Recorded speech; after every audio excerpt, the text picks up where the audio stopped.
یہ کسی کا سوال کہ اللہ نے رزق حلال پر اتنی تاکید کی اور اس کے آگے بھی ان کا بہرحال کچھ کہنا ہے کہ ہم دیکھتے ہیں کہ حرام روزی جو کماتے ہیں وہ بہت خوش ہیں۔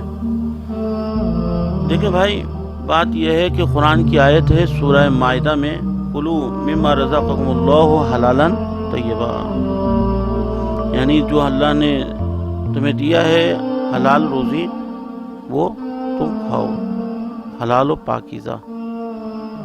تو یقیناً خدا وحدہ لا شریک نے حلال روزی میں انسان کا فائدہ دیکھا ہے اور حرام روزی میں انسان کا نقصان دیکھا ہے۔ جب اللہ نے جو خالق ہے ہمارا، وہ ہمارے بارے میں زیادہ جانتا ہے کہ ہمارے لیے کون سی چیز بہتر ہے۔ اچھا، اب اگر آپ یہ دیکھتے ہیں کہ بہت سے لوگ ہیں جو حرام روزی کماتے ہیں اور بہت خوش ہیں اور سب کچھ ہے، تو آپ اس کے ساتھ یہ بھی دیکھیں کہ حرام روزی کمانے والے کی روح مردہ ہو جاتی ہے۔ خدا وحدہ لا شریک نے قرآن میں دو قسم کی مثلا آیات سے سمجھایا ہے۔ ایک یہ کہ جو شہید ہو جائے اللہ کی راہ میں، اس کو مردہ نہ کہو، وہ زندہ ہیں، حالانکہ وہ تو قبر میں لیٹے ہوئے، ان کا جسم تو ختم ہو گیا، روح زندہ ہے۔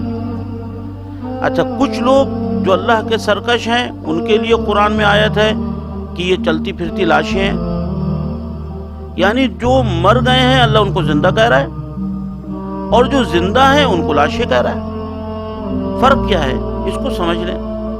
جو شہید ہے اس کا جسم اس دنیا سے چلا گیا لیکن روح زندہ ہے، اور جو سرکش ہے خدا وحدہ لا شریک کا، اس کا جسم زندہ ہے لیکن روح مردہ ہے۔ جب آپ یہ کہیں کہ روح مردہ ہو گئی تو کیا ہو گیا؟ روح مردہ ہو گئی تو خسرت دنیا والآخرہ ہو گیا۔ اگر روح مردہ ہے تو پھر وہ نہ جنت کی بو سونگھ سکتا ہے، یعنی اس دنیا میں بے شک اپنی کامیابی کے جھنڈے گاڑ سکتا ہے، لیکن جب مر کر جائے گا تو پھر ہمیشہ ہمیشہ رہنے والا عذاب۔ اچھا، آپ فرض کریں کہ آپ کہیں سفر پہ جاتے ہیں، راستے میں ایک جگہ آتی ہے، آپ اس جگہ پہ دل لگائیں گے یا جہاں جانا ہے وہاں آپ کا دل لگا ہوا ہے؟ ہم اس دنیا میں آئے 60 70 80 90 100 سال جینے کے لیے۔ یہاں پہ اللہ نے ہمارے پاؤں میں بہت ساری زنجیریں ڈالی ہوئی ہیں، محبتوں کی اور دوسرے معاملات کی، لیکن نہ ہم اپنے ماں باپ کے لیے دنیا میں آئے ہیں، نہ اپنی اولاد کے لیے آئے ہیں، نہ کسی اور معاملات کے لیے، نہ جاہ و حشم کے لیے، نہ شہرت کے لیے، یہ سارے جو شیطانی احساسات ہیں۔ ہم اپنی اللہ کی بندگی کرنے آئے، ایک امتحان ہے۔ ہمیں 60 سال میں امتحان یہ دینا ہے کہ معبود، ہم بے شک خطا کار تھے، معصوم نہیں تھے، ہم سے غلطیاں بھی ہوئی ہیں، لیکن ہماری زندگی کا جو پورا ٹائم ہے تقریباً تیری محبت میں اور تیری کوشش کی ہم تیری بندگی کریں، بس کامیاب ہو گیا۔ تو روح اگر مردہ ہے تو ہمیشہ رہنے والا عذاب ہے، ایک مسلمان آدمی اس کو تو نظر انداز نہیں کر سکتا۔ اور اگر روح زندہ ہے تو پھر روح زندہ ہے تو دنیا بھی ہمارے لیے اچھی ہے، آخرت بھی اچھی ہے۔ اب اس بات کو تھوڑا سا عرض کر دیں کہ حلال روزی کس طرح ہماری دنیا کو کامیاب کر سکتی ہے۔ دیکھیں، اگر کوئی سرکش ہے، حرام کمائے، اللہ اس کے حال پہ چھوڑ دیتا ہے، لیکن اگر کسی کے دل میں رمق برابر بھی اگر ایمان اور اللہ کے لیے سچائی ہوتی ہے تو پھر اللہ اس کی پکڑ کرتا ہے۔ اگر حرام کھائے گا اس کی دعا قبول نہیں ہوگی۔ اچھا، آپ کوئی بھی آدمی اس دنیا میں آتا ہے تو اس کو اللہ سے دعا تو مانگنا ہوتی ہے۔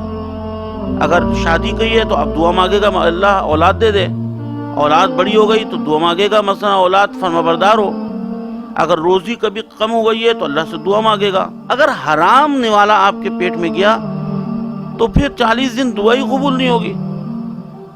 اچھا، آپ اور ہم جو بھی اس دنیا میں انسان آتا ہے وہ سب فقیر ہے، فقیر محض۔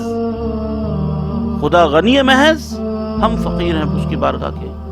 اگر ہم اللہ سے مانگیں گے نہیں تو کس سے مانگیں؟ اور اللہ ہی سے ہمیں مانگ کے سارے معاملات لینے، تو پھر ہماری زبان پاک ہونی چاہیے تاکہ اللہ سے دعا مانگے تو اللہ قبول کر لے۔ ایک نجس زبان سے اور جس شکم میں حرام نوالا چلا گیا، رسول پاک صلی اللہ علیہ وآلہ وسلم کا فرمان ہے 40 دن دعا قبول نہیں ہوتی. آپ نے ایک نوالا کھایا حرام، 40 دن دعا نہیں ہوگی قبول. پھر آپ نے 20 دن بعد ایک حرام نوالا کھا لیا، پھر 40 دن، تو پوری زندگی اسی طرح ختم.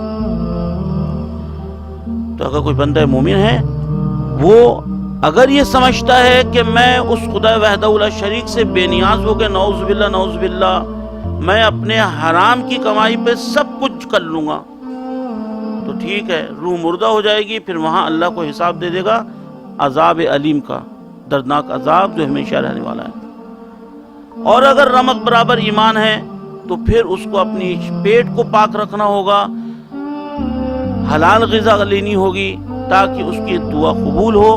اور جب دعا قبول ہوگی تو پھر وہ اپنی دنیا کی بھی خوشیاں اللہ سے لے سکتا ہے اور آخرت کی خوشیاں بھی اللہ سے لے سکتا ہے.